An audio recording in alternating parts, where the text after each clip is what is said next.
Welcome back to Warlens History, where we not only recount wars, but also dissect how a seemingly invincible army was stopped. Today, we're going to dive into a very interesting period. The armies and lands that slowed, and even stopped, the Mongol advance. Let's get started.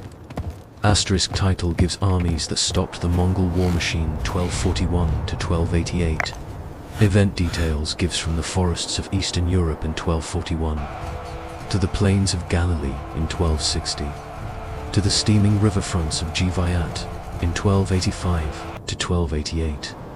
Several very different societies, Europeans behind their fortresses, Mamluk Egypt with its slave cavalry, and Southeast Asian states, fighting from rivers, all found practical ways to blunt the most mobile army of the 13th century. Asterisk. Section 1. The Forest Line. April 1241, when speed met Tricepril 9. 1241. Outskirts of the Sandomierz forests, Kingdom of Poland. Dawn has not burned the mist off the tree line yet. Hoarfrost still grips the wet ground, and the first thing you hear is not the church bell of a Polish town, it is hooves. Hundreds of them. The riders are not local. Their horses are smaller, their saddles higher, their bows wrapped in leather to keep the morning moisture out. They wear layered lamella, not mail. They speak Turkic and Mongol, and they move like water. On the open steppe, they could have fanned out in a crescent. But here, facing the dark, wet polished woods, the crescent narrows. Scouts ride ahead, one by one, not in a screen. A junior naked glances at the tree line and does not like what he sees. Sightlines cut to 50, maybe 60 paces. None of the easy 500-pace vision of the grasslands. Signals will be harder. Feigned retreats will be harder. Even the horses dislike the smell. This is the problem the Mongol High Command ran into. As they pushed west in 1241, they had shattered Rus forces on broader ground. They would wreck Duke Henry II at Legnica that very day. They would crush King Bela's army at Mohi 2 days later. Battlefield for battlefield, they could still win. But behind the headlines, the geography was changing. The deeper they rode into Central Europe, the less this felt like the Central Asian fighting theatre they had perfected, Polish and Hungarian. Defenders were not tactically superior. Many of them charged too early, or let themselves be drawn out by Mongol horse archers. But they had a landscape that kept tripping the invader. Forest fingers, river bends, villages pressed tight to marshy ground, stone churches that could be turned into last standpoints. These were all small, local, stupid obstacles compared to a Tumen. Yet every one of them stopped the Mongols for a few minutes. And when your doctrine is 3 columns, different roads, same day, a few minutes here, an hour there, a day before a bridge is thrown, that doctrine begins to wobble.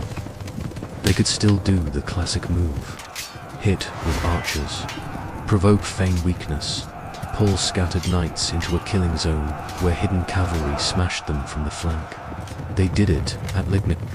They did it at Mohi. But notice how they had to drag the enemy out of the safer terrain to do it. They had to bait the Europeans back into some kind of open, hittable ground. Whenever the fight stayed close to forest, rivers, or prepared crossings, the Mongols could hurt, but not envelop. And there was another invisible enemy, time. Europe was much more cut up by rivers and fortifications than the steppe. So even as subutized men won in Poland and Hungary, word was spreading to Bohemia, to Austria, to the German lands. The Eastern riders are coming. That did not happen in Central Asia, where one city could be taken before the next even heard the hooves.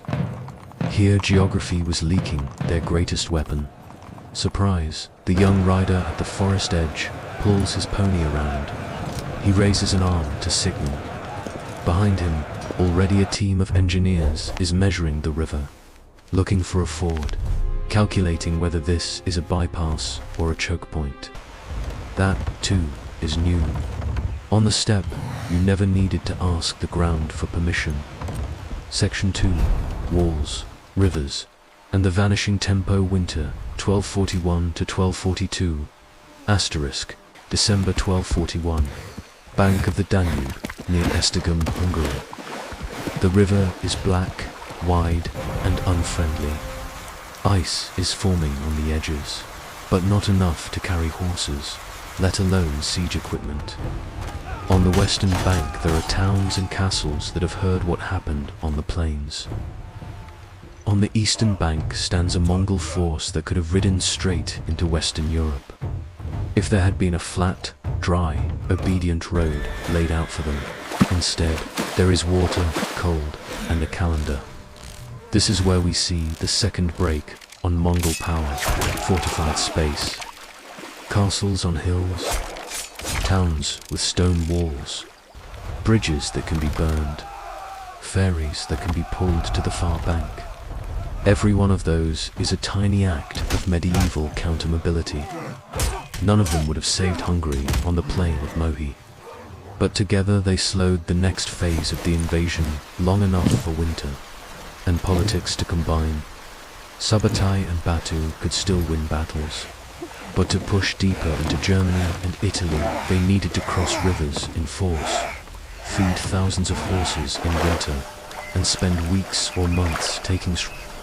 That is not what the Mongol system liked to spend. Siege warfare they could do. Their record in North China proves that. But siege warfare is static, and static operations broadcast your location. When you sit under a wall, you allow the rest of Europe to breathe, to panic, to call allies, to plan. You can almost hear the frustration in the sources. The Mongols could move, could scout, could raid, but Europe never offered them an endless, clean steppe the way Central Asia had. It offered corridors. Corridors are simple to defend. You flood them, you burn them, you fortify them. And every time a corridor is closed, the Mongols' favorite operational trick, 3 prongs, converging becomes a single prong, exposed. Then, in 1242, news came from the east. The great Khan Dai had died. There would be succession business. And so a very powerful Mongol army, which had just proven it could defeat European field forces, simply left. European chroniclers called it a miracle. It wasn't. It was math. The army in Hungary was still an army in Hungary, far from its grass, far from its safest supply, facing a riverline, a winter, and a continent that was now alert. At that exact moment, the political center of gravity pulled it home. So the first big European lesson is this: you don't always need to destroy a mobile empire. You can make it stay in a place it doesn't like, long enough for other pressures to finish the job. The castles, the rivers, the forests didn't kill the Mongol army, but they pinned it just long enough for death, weather, and politics to call it back. Section 3. Galilee, September 3rd, 1260. The day the steppe met its mirror. Asterisk. September 3rd, 1260. Plain of Ayn Jalut in the Jezreel Valley, Galilee. The sun is already high, burning the dry grass, and dust hangs over the low plain like a veil. On the ridge, Mamluk scouts report what no one in Cairo wanted to hear. The Mongols are here. Kitbuka's detachment. Veterans of Aleppo and Damascus. Men who have ridden further than most soldiers in the world will ever march. But this is not the Poland of 1241. This is not a surprised frontier. This is a professional cavalry state waiting for another cavalry state. The Mamluks of Sultan, Kutus and Baybars were not farmers pulled from fields. They were military slaves, Mamluk-owned, trained, mailed, and mounted from youth. Many had Turkic or Kipchak roots. A good number knew exactly what it meant to fight steppe style. They had watched the Mongol expansion into the Islamic world with cold eyes. They knew the pattern: shock, fire, feigned retreat, flank. And they also knew something vital about this particular Mongol force. It was detached. The main empire was busy. Succession issues after Mangek's death, operations in other theaters. Kitbuka did not have the whole horde behind him, so the Mamluks did three things a modern staff college would applaud. First, they chose constraining terrain. Ayn Jalut is not a featureless steppe. It is a valley with ridges, folds, lines of approach you can predict. That matters because if you can predict where a Mongol will ride, you can plan where to hit him. Second, they masked part of their force. Baybars was famous for this, using forward elements to sting, then drawing the enemy onto the main body. Third, they fought mounted. This sounds obvious, but many of the Mongols' earlier victims tried to fight them with slow, mixed, or levy-heavy armies. The Mamluks met mobility with mobility. They could charge, reform, and charge again at a speed that didn't gift the Mongols the initiative. When contact came, it felt, for once, like a fair fight. Mongol horse archers drove forward, loosing, probing, trying to find an opening. Mamluk forward lines gave ground, not in panic but in design. Dust rose, trumpets called. And then, when the Mongols had been drawn into the killing zone, the hidden Mamluk elements struck. Kitbuka fought hard. Sources say he refused to retreat, but he was outnumbered here. At this point, on this chosen ground, and outnumbered Mongols, in a space where they cannot widen the fight, lose the power of their doctrine. Ayn Jalut is memorable not because it was a huge battle. It was not on the scale of the Chinese campaigns, but because it proved what so many rulers had only guessed. The Mongols could be beaten if you denied them space and if you were fast enough to exploit that denial. From this day on, the myth of they cannot be stopped was gone in the Middle East. That has consequences. Once people see the giant bleed, people start to resist faster. Terror stops doing half the work. Section 4. Red River, early 1285, heat, water, and a war the Mongols didn't want. January 1285. Somewhere along the Red River corridor, Dai Viet, mist, is rising off brown water. The air is so wet it clings to armor. The horses, northern, brought down by Yuan Mongol forces, are restless. This is not grassland air. This is river air, jungle air, and across that river, Vietnamese scouts vanish into vegetation, reappearing only as flashes of a conical hat with a glint of a crossbow. This is the other way to stop the Mongols. Make them fight in an ecosystem that punishes horses, punishes bows, and rewards boats. When the Yuan court in the late 13th century pushed south into Dai Viet, into Champa, it carried the memory of spectacular Mongol victories. But a tropical river theater does not care about your memory. It cares about logistics. Here, movement is by water. Here, the defender can flood fields. Here, the defender can disappear into villages you cannot chase with cavalry. Here, fodder is different, diseases are different, and waiting herds.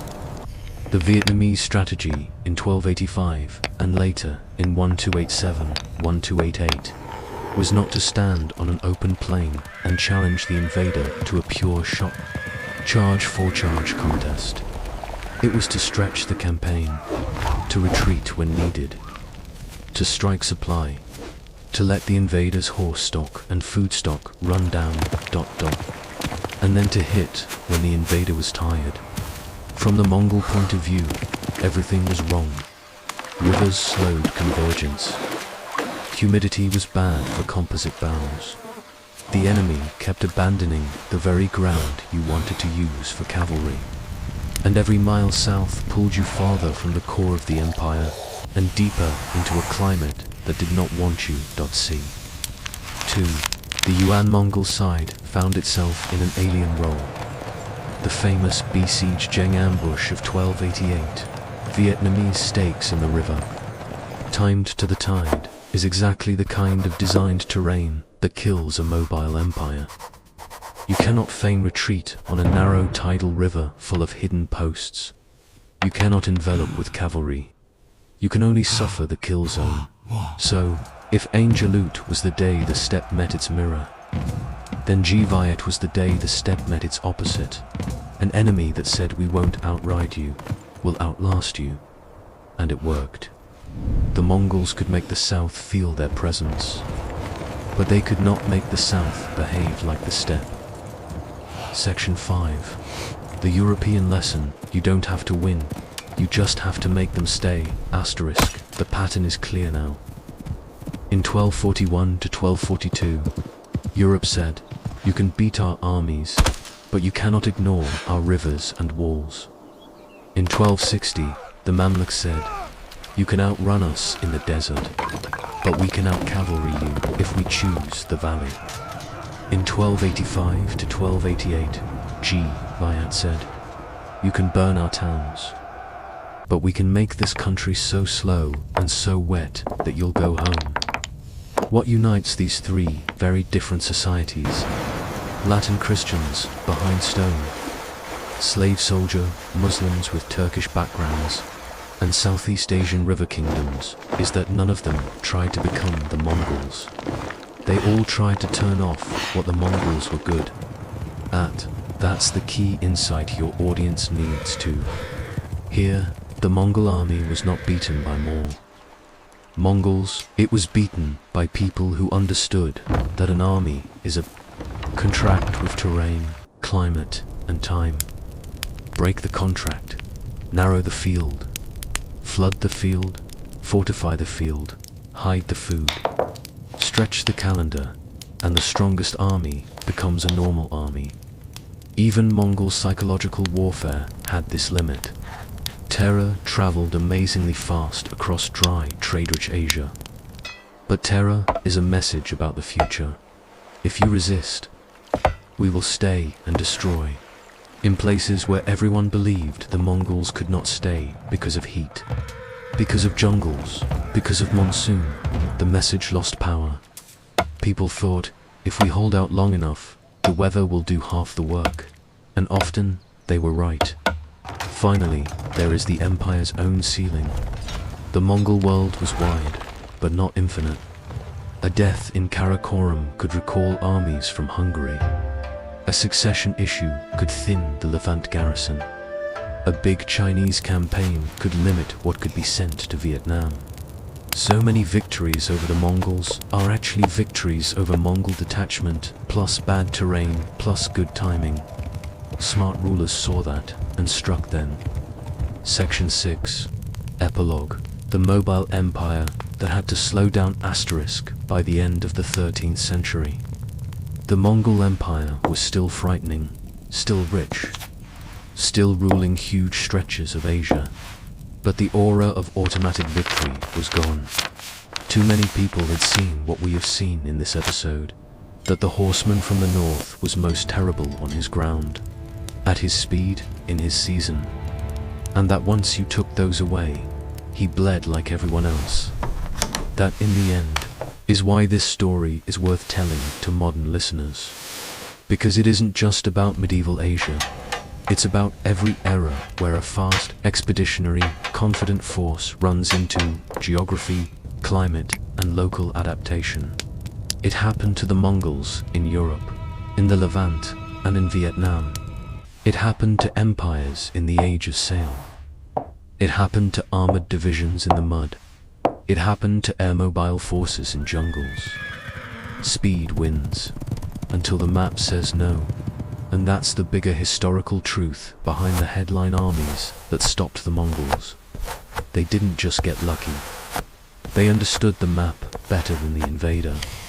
They weaponized space, water, walls, weather, and time. They showed that you do not have to be stronger to win. You have to be harder to use. end. If you like this kind of in-depth war analysis, don't forget to like, subscribe to Warland's History, and turn on the bell to receive the next episode. Comment and let me know which campaign you want me to analyze next. Mongol versus Japanese, or move on to comparing to Blitzkrieg. See you next time.